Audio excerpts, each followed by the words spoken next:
And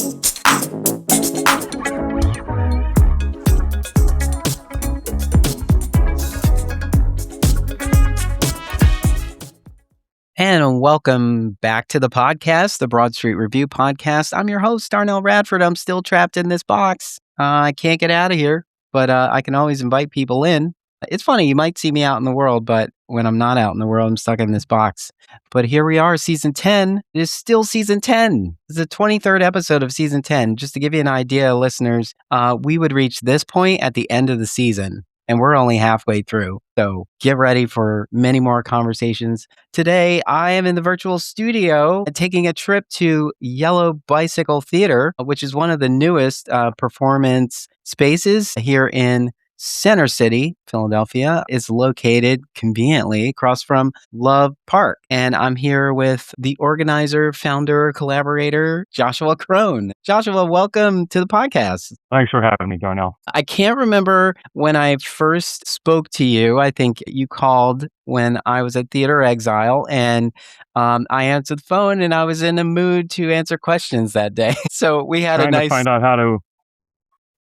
was trying to find out how to insure a theater. Yeah. And you gave me a lot of valuable information during that conversation. Yeah, we had a nice chat, and then I kept Yellow Bicycle in mind, because Theater Exile rents, but in the event that they're not available, our space wasn't available, I was mentioning Yellow Bicycle all the time. I was like, "Hey, have you heard about this new space?" And it was funny because I felt like I was PR for Yellow Bicycle as much as I was talking about it. And I had not visited the space yet. I just knew it was there, and I knew everybody should find out more about it. And so I'm glad that I've been able to meet you in person, and I'm glad we're here in the studio chatting today. So let's educate our listeners on Josh Crone. Tell us a little bit about yourself. I guess working backwards, I moved here from New York during COVID. Initially, I had rented a small house in South Philly, and I converted the living room into a studio theater, but I wanted an actual legitimate space that I could sell tickets for and permit and all that. And I found an abandoned escape room here at 15th and Arch that was heavily damaged from water. I took it over. I got a 5-year lease, and I spent 14 months basically converting it into a theater, getting the permits, getting a fire alarm system put in, all the things that had to be done. I had no idea what I was getting into when I signed the lease, but fortunately, I was able to see the project through. I opened the space a little under 3 years ago, and I also run a nonprofit called Yellow Bicycle Collective. They're just starting to grow into something that is actually producing its own work, and we're now offering a class. Before that, before New York, I started out as a playwright, and I produced my plays. Basically, I've been a self-produced artist most of my adult life. I started out in London. I did my first play in London at a cafe I was working at. I was in Poland for about 10 years total, studying philosophy and film. So I produced a lot of plays over there, publishing in English. I did some stuff in Berlin for a while. I was studying there and producing there. I went to LA to do theater and film, ended up in New York, and then COVID brought me here.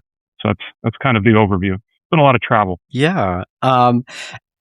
It's almost surprising that you landed in Philadelphia. You've been in all of those places. What prompted you to come here and stay here? Yeah, it surprises me too. My thinking was that Philly is in many ways the perfect, siege camp for New York. If you're trying to really build something substantial in New York City, you have to have tremendous capital and support behind you. And Philadelphia, given the price of rent and what was going on during COVID, it was possible for one person to be able to do the things that I did. And my long-term thinking was what would be easy for artists to commute from here. So we brought, for example, I had my shows that I brought regularly collaborate on shows here that are making the commute to do that. So that was my thinking. It was that I would be able to do everything I can do in New York, but at a fraction of the cost, which would make it possible to just do more creative work. And then also, in some ways, this represents a perfect test market for the kind of thing that I would eventually like to build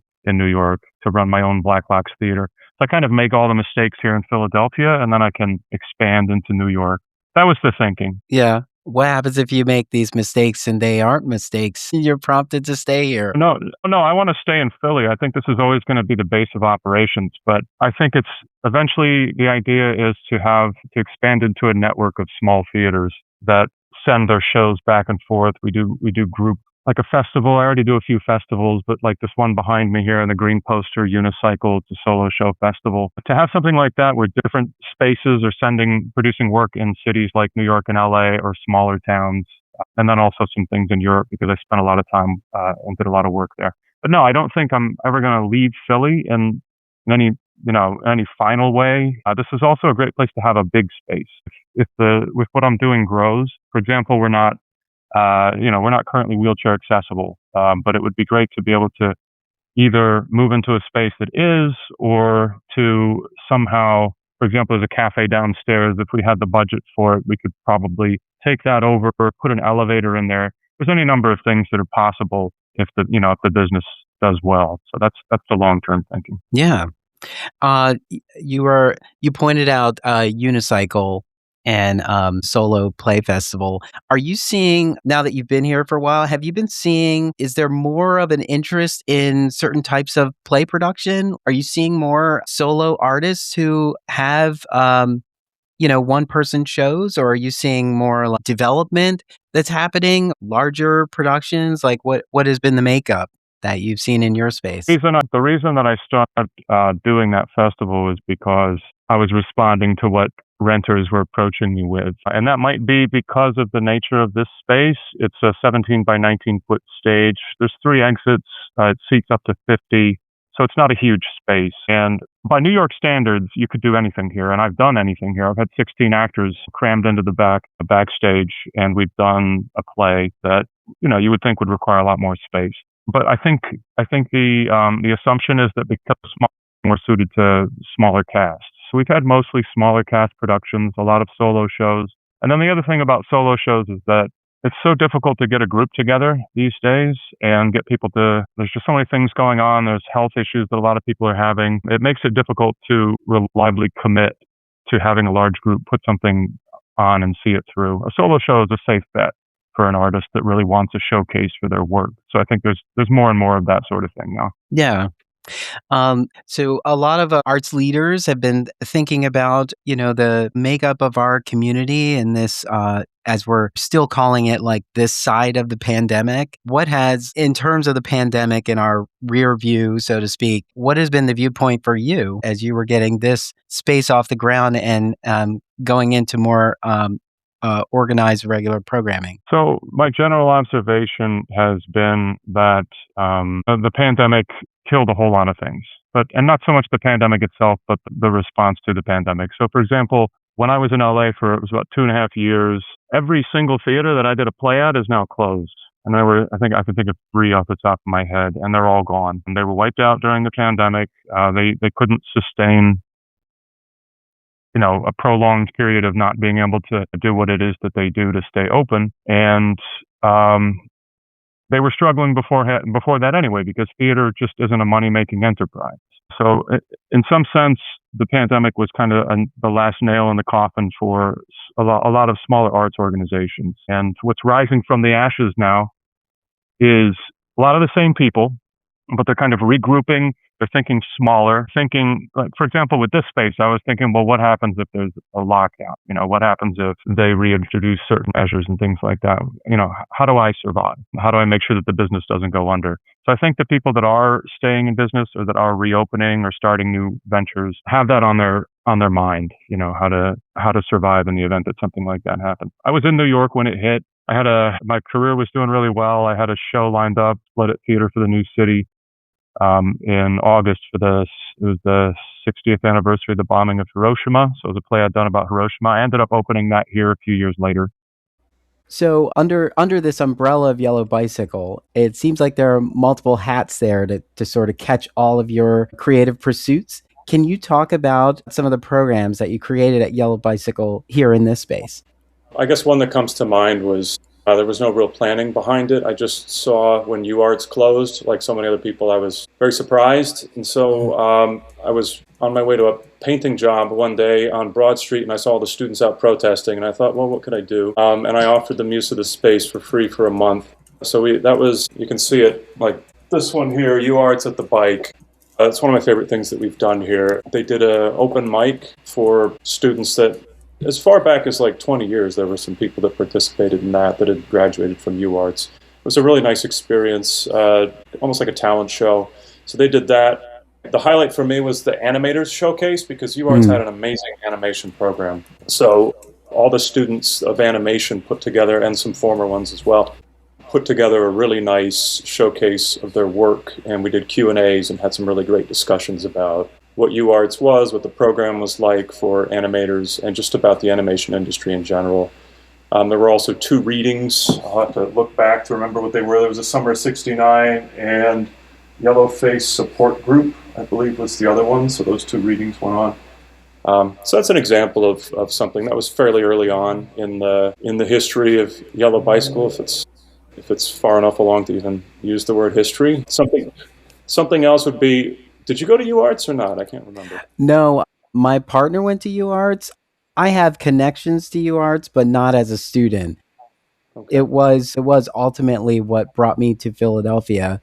The prospect of being a student at the University of the Arts, but ultimately, just over the years, connected to so many people who were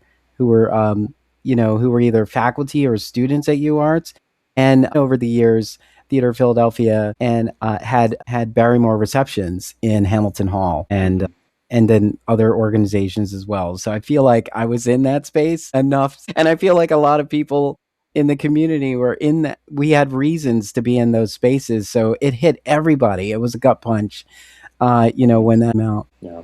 Another project that I think I've already mentioned is the Unicycle Festival that's behind me there. That one I've already discussed. More recently, I felt there was a need for, and this is something that came out of my time in LA. I did the Hollywood Fringe Festival. It's about my second year in Los Angeles. It was really well organized. I loved it. They had one of the programs that they had was called the Encores, and basically you would win an encore award, and then the Producer's Choice Award, they called it. And then the producer of whatever venue you were at would invite you, offer you a split, and you would do your show after the festival had closed. It was a way to get some people in there that couldn't see it during the festival, and it was also a way to have a split because that's a rare thing in the arts. As an operator of a theater, I can tell you, and you probably know too, that splits always lose money compared to rentals, and they're much more work for a venue. So it's very difficult for a theater to be able to survive by offering splits on a regular basis, and that's why no one does, with the exception of the Tank in New York City. That's I've done a split with them for The Journey. It's the one all the way over there. We did that in New York before we brought it here, and I have done I've offered splits on certain situations, and I thought this would be a good time to do it. Because there's already these shows already have some momentum, and it might be possible to bring in enough of an audience to make that a viable use of the space that wasn't going to make it difficult to pay rent next month. Yeah. So I did that. I offered. I'm getting quite an echo here now, unfortunately. Are you hearing it too, or is it just me? Just a little bit, but I think it comes in and it dissipates. Yeah. These are the audio gremlins. Yep. I'll make a mark here so I can edit. Yeah. It's fine. Yep. So after the Fringe, I put the word out, if people wanted in exchange for 50 or was it 40-60 split, or I can't remember what it was exactly. I ran front of house. I helped with publicity and all those sorts of things. And so we did that. It was called the Fringe Encores at the Bike. We did that in, I believe it was November. I did an encore of my own show and then hosted 3 others. That's another example of a program that I'd had in mind to do that for a while. There was not enough lead time. I think in the future it would be like a year in advance, if I already start kind of scoping out shows that might be doing that, we could build that into a more robust program. That's another one. And there are others.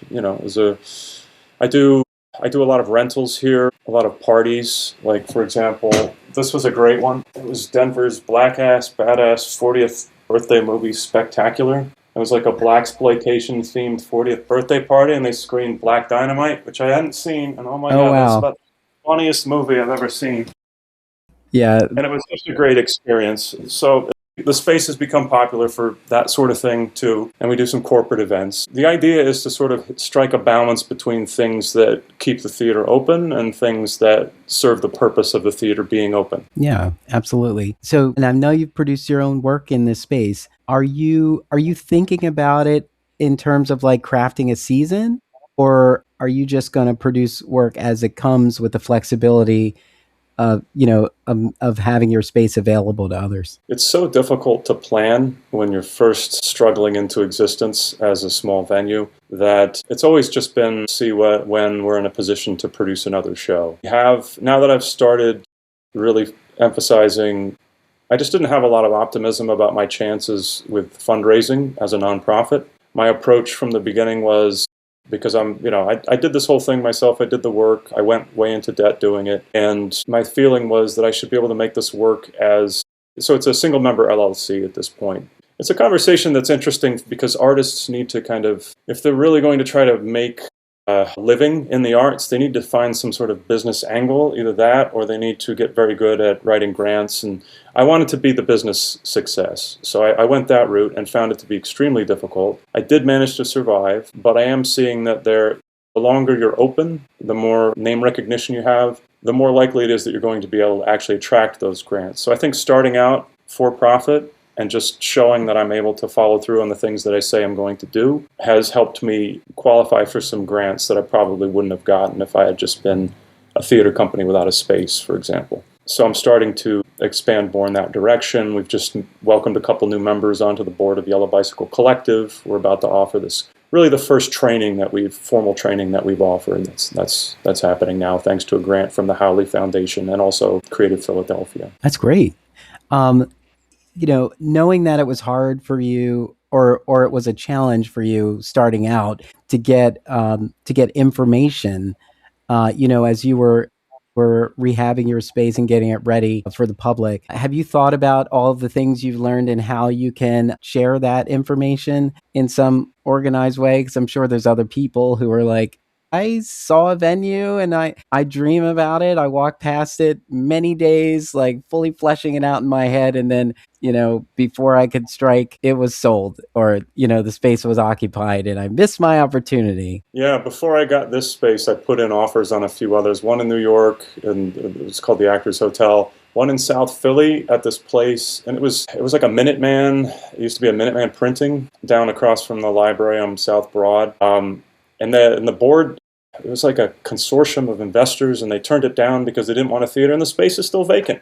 If anybody's looking for a venue, get that place because it's great. The only trick with it is you have to get a variance from the neighborhood because it's not technically zoned as a business space, but that's a great space. It's ground floor. It's a nice, you could clear out some of the stuff that's in there. It would be a good space. And when I was looking, and for years before I got this place, I was like a guy shopping for shoes. Everywhere I looked, I saw shoes. Anytime I saw an abandoned building or something, I just imagined what I could do with it. As far as the course that I'm offering, we probably won't go into venue building because that's a pretty advanced stage in the pursuit of a career, but I will mention a little bit about it. And I think some of the lessons that I've learned in trying to become a businessman. So I was a Marine and I took this course called Vet to CEO after I opened the theater. I probably should have done it well before, but I learned a lot of things about bookkeeping and just writing a business plan, understanding what it is that you offer the public, figuring out who your target audience is, all these things that I didn't really think of. I just had if you build it, they will come mentality, and I think most artists suffer from that. So I think helping artists sort of, like one of the questions in the application for this course is, what are your career goals and what have you done to achieve them so far? And I think if you can specifically say what it is that you want in life, and you can look back and say, what are the specific steps I took to get there? You can see where you strayed. You can see if maybe you haven't defined your goals in life clearly enough. And I think defining your goals clearly and figuring out what the strategies are to achieve them, those are very basic steps that you can take to really help you sort of find your way onto the right path. So those are general things that I've learned that I can definitely apply in this class. Yeah.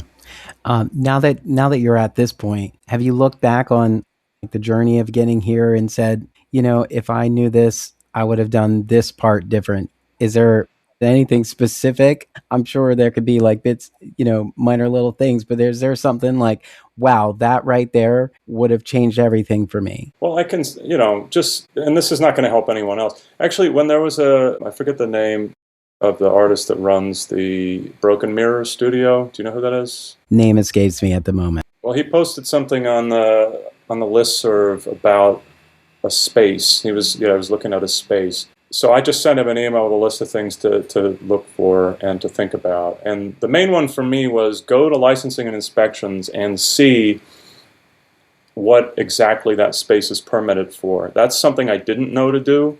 I just assumed that because there was an escape room in here that this was a permitted assembly and entertainment space. Well, it turned out it was a law office from the 80s and that only 6 people could legally be in here. So I rented a space to seat 50, now the capacity is 58, that, as it turned out, wasn't permitted for that use at all. So, there wasn't the right fire alarm for that. None of that stuff had been done because the escape room was completely illegal. And they did it right across the street from licensing and inspections. How that's possible, I'll never know. They even had a big sign, which I now have big screen TVs in that display window. They had a big sign facing L&I. And somehow, in the very uncorrupt city of Philadelphia, they were able to do that for years. I don't know how they did it. Who can imagine what they must have done? So that would be my biggest one. Go to L&I, look at what's been done there, what it's permitted for, and things like that. And also, really count your costs, because I didn't do that. I didn't, I was the contractor on this thing. I got the license for that, but I still had to hire an architect, for example. I had to hire an electrician. There were many, many things that I just didn't really think about because I didn't know to think about them. So just talk to somebody, be very pessimistic in your scheduling and your planning and your budgeting, and talk to somebody that's done some of the things that you're thinking of doing. But then at the end of the day, do it anyway, because you're going to regret it if you don't. I think if I had done all that, I probably would have walked away. In fact, I almost did right at the beginning. The first night I moved in here, there was deafening music coming from next door, and I thought, how the heck am I going to have a theater with that amount of music? And I talked to the landlord. Unfortunately, he owned that building too. So I worked out a deal with the bar next door because they were playing music incredibly, deafeningly loud, and it wasn't actually allowed. So they turned the music down to the point where it was okay for the theater, and they've since gone out of business. But that's the kind of thing where I walked away that day and the landlord said, no, I'll sort it out, I'll figure it out. And then I came back and here I am. I think sometimes you just have to dive in without a safety net. You just have to, because if you have a safety net, if you have a plan B, you're going to take plan B when things get tough. If you don't have a plan B, you'll have no choice but to keep going forward. And that's really what's kept me going, is the fact that I didn't hedge my bets. I gave up everything else I had in life. I took a huge chance. I might still fail, absolutely. But I will certainly have the memories, and what matters most to me as a playwright is the productions that I was able to do because I had this space. A lot of great work came out of this, and I'll always be glad that I did that, even if I never make a dime, because I'm certainly still nowhere near breaking even on this. But I guess the real profit for me is to have a venue and to be able to make art and to be able to help other people make art. Yeah. Leap and the net will follow, as they always say. Over the years, at least as long as I've been active in this community, there have been many similar situations. Like we've had theater companies transplant from here, from other places, and came here. Like we have a company, Egopo Classic Theater, moved here from New Orleans, after Hurricane Katrina and all of that, and had a struggle getting here, but like they're still here, and they're still one of those companies that produces thought-provoking work. It's just so interesting, like when you think about everybody's journeys, all of this is really helpful because, if you go to school for theater and you focus on acting, at some point you're saying like, I want to create a space I can play in, but you didn't go to school to be to raise a building. Like there's a lot of arts leaders who don't have a path to like raise a building, but they had to learn on the go when the opportunity presented itself, and they, all these things, they just come out of nowhere, and like we're all just learning on the fly, because if we spent so much time trying to learn it ahead of time, like we wouldn't make anything happen. Yeah. You're right. You do have to get through those things and know that there are obstacles coming, and just be prepared to try to give yourself a little bit of room to see them as far ahead as possible and be able to react, when they come up. And they are things that you do feel better about once you're on the other side. And also you just don't know that they're going to come up. I mean, that thing about the buildings, like you're saying, this is all so useful because you're just thinking about the space that you you found that you can occupy. You're not really thinking about your neighbor or like what happens here on Thursdays at like 10:30, and it's been happening consistently for the longest time. You don't know, and then those are things that you have to deal with as you come up. And I think all of those things, I would imagine, make us feel more passionate about the path that we're on.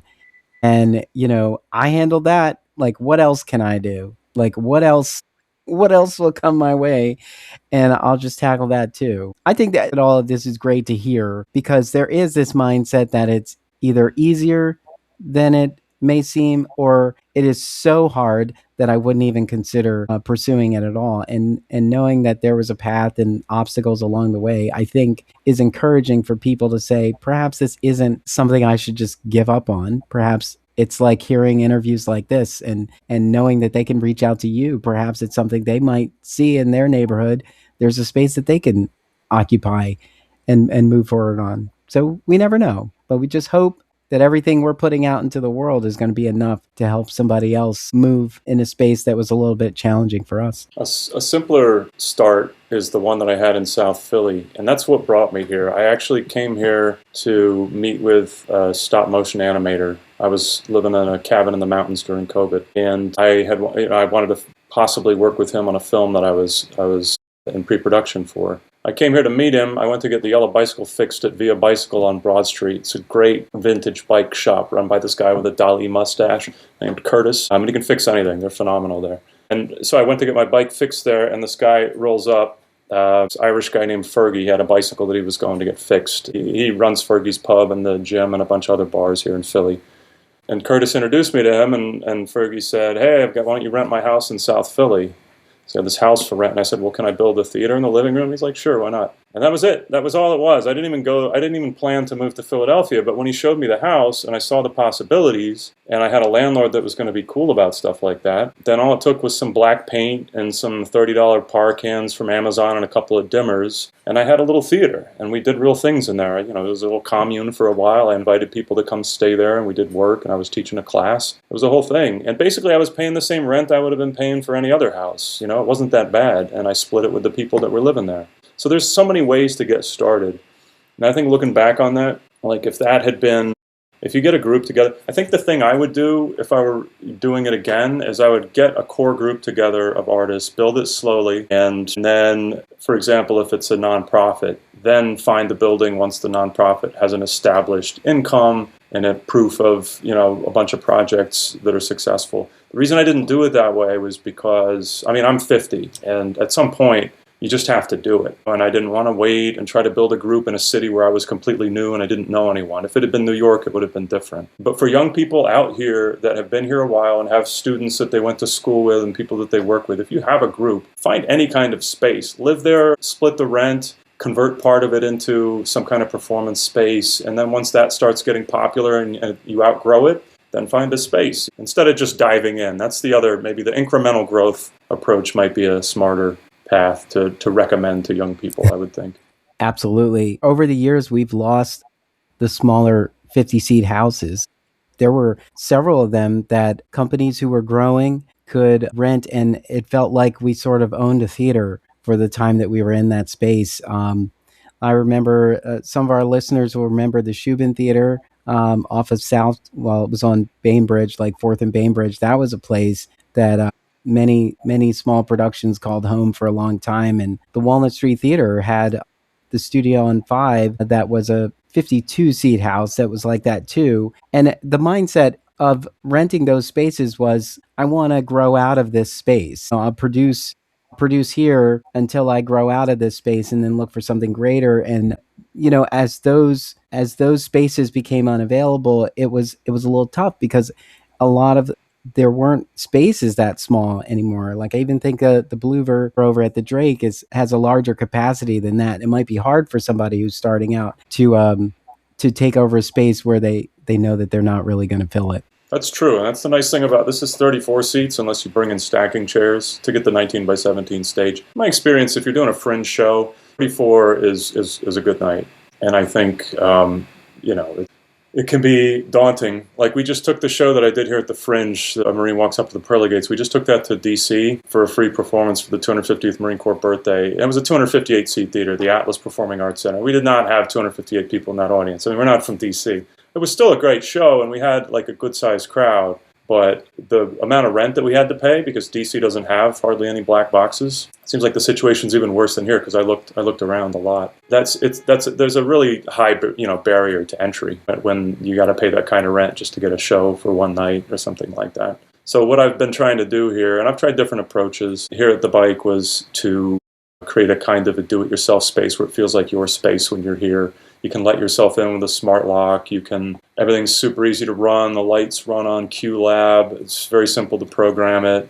There's not a learning curve to coming in and actually rehearsing and teaching or actually doing shows. And that was the idea, to make something that's turnkey. Like renting a U-Haul truck was what I rented a lot of U-Hauls when I was building this place, and I liked the system. I like how you just go in there with your phone, you get the thing, you drive it like it's your truck for a day, and then that's it. You return it, you take pictures to show you didn't wreck it, and you're done. That's one of the nice things about smartphones, is that ability, I think. Yeah. Not to the smartphone level yet, where you can do it all with an app, but that's somewhere on the horizon. That'll be in the next grant cycle. Oh yeah. So More you like mentioned that's like an investor idea, Yeah. So you mentioned Fringe, and so if our listeners have gone to Yellow Bicycle's website, you'll see that there is an offering called the Fringe Theater Masterclass. Can you talk about that? Absolutely. So when we did the Marine play back in September for Fringe, there was a couple that came to see it. I put out a book of my it's like 5 plays that I put out last year. Actually launched it during theater week. They loved the show. They bought the book and read the plays, and they invested in the Marine production that we did in DC. So they donated $1,000, and it turned out they had a big foundation. And Nick and Lori Howley, they're very nice, very gracious people. They're from Philly. They moved to Key West, and they come to the Fringe Festival every year, and they just see shows, and I guess they invest in things that they like. So they told me that they run a foundation that's mostly educational based, and if I had a program like that they would consider funding it. I put together a proposal of what I called the Fringe Theater Masterclass, and they approved the grant for that just a couple weeks ago. I am now putting this course together, and the basic idea behind it is to teach you how to do every aspect of Fringe theater, because this is what I've had to do, and I've been doing it for 30 years, starting in London, is you got to wear all the hats. Even if you don't have to, because you have a group of people that you can count on. I've always had many collaborators that I've been able to count on, and that have done excellent work and that have done things I can't do. But sometimes it's to even play the role of the leader in a situation, you need to have been a foot soldier. You need to know what the job is that you're overseeing. So I think even if your goal in life is to direct or to write or to just be an actor, to understand things from the director's point of view or from the writer's point of view, it's only going to enrich your performance as an actor. And the same goes for every other field in theater, or probably every job. The more you know about the adjacent jobs, the more empathetic you're going to be towards the people that you work with, the more you're going to understand where they're coming from. And it's also going to put you in a position where if somebody drops out because of this or that from a show, you'll be able to fill that position, right? You'll be able to do whatever job needs to be done, because there's nothing worse and less professional than for a show to get canceled. I understand there are situations where it happens, but I have to say, in the last few years, I'm constantly seeing cancellations in the way that you never used to see. It used to be that the show must go on, and part of the reason why I think that doesn't happen as much anymore is because there's more of this mentality that, well, this is my job and that's all I'm going to do. What I want to impart to these students is that you can really do anything and go anywhere, provided that you're willing to put in the work and that you're willing to maybe take some risks and try some things that don't necessarily come naturally to you, or that you don't necessarily want to do, or that a lot of things, that's work, right? Like, you don't want to do a lot of the things that you have to do. I'm a writer, but every time I sit down to start a new play, I'm like, oh God, the beginning is so tough. It's how do you get over that hump? How do you get past, once you get past page 60 on your way to page 120, yeah, it's natural and it flows. But if you're sitting around waiting for inspiration, or if you're sitting around waiting for an opportunity and waiting for somebody to hand you the career that you want, you're probably going to wait a lifetime and you're going to end up bitter and disappointed and unfulfilled. The way to avoid that is much more frustrating, maybe, and certainly more expensive. But it's a way where there's incremental progress. There's a way to, if you're an actor, showcase yourself. George Griffith was just here for a fantastic film screening. You weren't there by any chance, were you? From the Head. So he was in Twin Peaks, the new Twin Peaks, and he happens to be one of the actors in this. But let me grab the poster really. And I bring this up for a reason. Fantastic film. It's kind of a cult classic now. Like the kid from Scream is in it. There's a few pretty well-known actors that are in it. And he was a friend of the vice president of the collective, Toger Hansen, who's done a bunch of shows here, or one of the actors was. So we went to this screening, and this is a guy who made his own showcase film. It's basically about him as a bathroom attendant at a strip club. The whole thing is set in the strip club bathroom, and he's interacting with all these people that are coming in various situations. One of them feels guilty about why he's there, another one's frustrated. And basically this guy made his own showcase film, and it launched his career. And, he's in every shot because he's the bathroom attendant. That's just an example of what you can do if you take the initiative. And also if you understand a little bit about all the different roles that you're either going to have to fill yourself, or you're going to have to find the right person who's willing to do it for very little money, because the reality is if you're doing this kind of thing and you're not rich and you're not connected, you're going to have to convince people that this is in their interests and that we're all trying to make art together and that this is something that we all benefit from. That's a skill in itself. So I think the basic idea is to change the mentality, is to impart the tools that students will need in order to be able to produce a fringe theater show. We're not talking about film in this case. I'll do that in a later cycle. But the basic idea is, what does it take to sit down and write a script? How do you go from an idea to closing night? And we'll do everything. Because I've done everything. I've not done everything at a great level when it comes to things like costumes. That's always like my last thing that I ever think about. But I've done it, and Amazon is an amazing resource. And if you have some ideas and some feedback from actors and people have ideas, there are things that I've done very well and that I've actually studied formally and that I specialize in and I prefer, like playwriting. But I've done all the jobs, and there's not one job that I've done where I didn't get some satisfaction from it, or one job where I've done where I wasn't somehow, the rest of my work wasn't enriched as a result. And more importantly, because I did those jobs, I was able to actually see a show through and to opening night and beyond. That's basically what the course is for. It's going to be Tuesday evenings starting in February. You can apply for the next 2 weeks online. And then we do a Tuesday evening, 6 through 9, until the end of June. We're doing a reading showcase during theater at the end of, it's going to be like I think the first weekend of May, so like the second weekend of Theater Week. And then the whole program culminates with rehearsals for student-written one-act plays, which we'll rehearse in July and August, and then we'll premiere that student showcase at the Philadelphia Fringe Festival in September. And I know I've gone on for quite some time here, but just to wrap it up, the most, I think, attractive thing about this course, apart from the fact that it's going to give you a very well-rounded introduction to all the aspects of fringe theater production, is the price itself. Because of the funding that we've received, we're able to charge basically a nominal fee of $200. 120 hours of instruction, so you're paying a little bit more than $1 an hour to be in the theater working on and learning,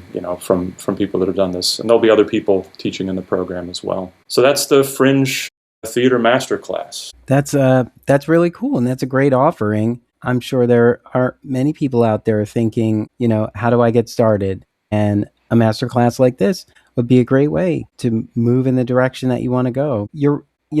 Earlier you were talking about, wearing all these hats, and it is very valuable, even if you don't want to focus on all of those hats, like you don't want to wear all those hats all the time. But if you've worn them, you can help somebody try them on. It's much easier to say like, hey, this might be of interest to you. I can talk to you about it, share this information, and then see where you go with it. And you can still guide them because you comfortably wear those hats.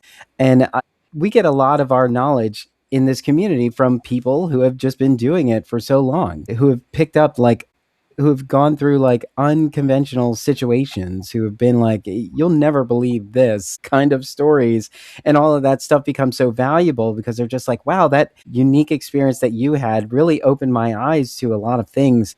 And I'm glad you shared that, you know, communication and the sharing, the transfer of knowledge in our business, like must continue. And it's so hard because technology makes it easier for us to connect, but it also gives us an out to not assemble, like to go somewhere in person and be there amongst people. Like when you're sitting in front of people, the conversation you have is much more unique than it would be if you're just on screens. As I'm saying this from my red box, I'm just well trained. I've been good at this, but there's so much value in that, and so we can't lose sight of it. So I'm glad that this master class is an option, and I really hope people take advantage of it, because something that's unique about our Fringe Festival, Philly's Fringe Festival, is that it does sort of teach you how to produce a show. There's a lot of resources that they give you that they could have just said you're on your own, but they don't.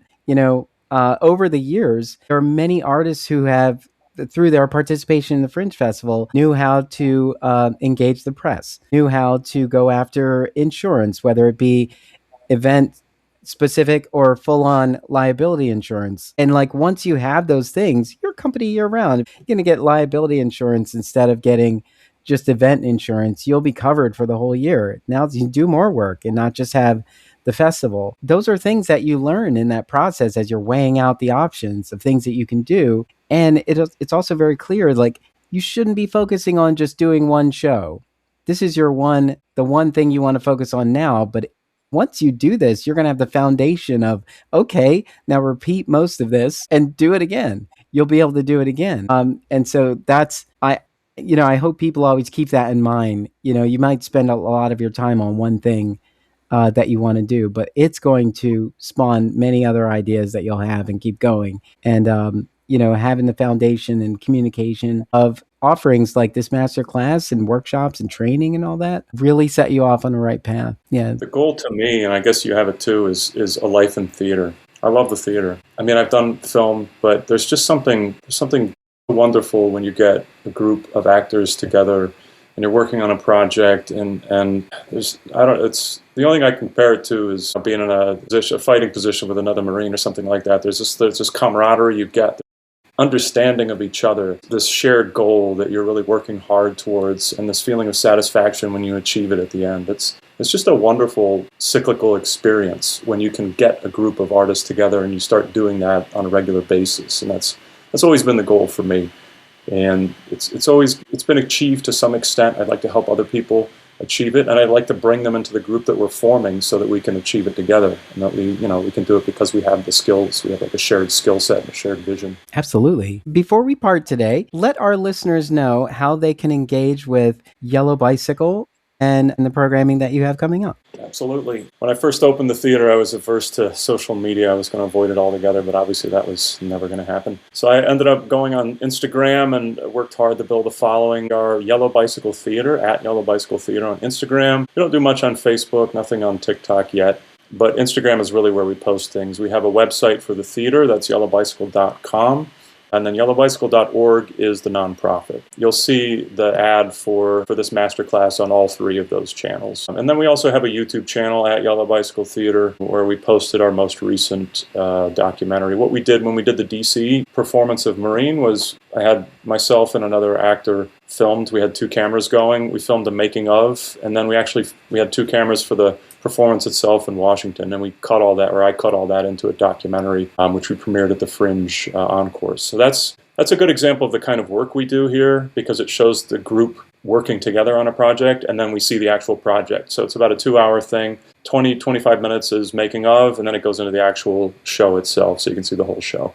So that's on YouTube, on our channel, and it's also on the websites. As far as applying for the masterclass, if you go on the link, you'll see that it's a Google form. There's 4 questions that you have to answer. There's no specific personal statement. I'm asking for maybe a paragraph answer for each of those 4 questions, some basic information about you, a work sample, could be anything, a headshot if you have one, a biography, or a CV, a resume. And that's really it. It's a pretty simple application process. We're going to bring applicants in for interviews, because theater is all about in person. It's all about the communication. Do people really communicate?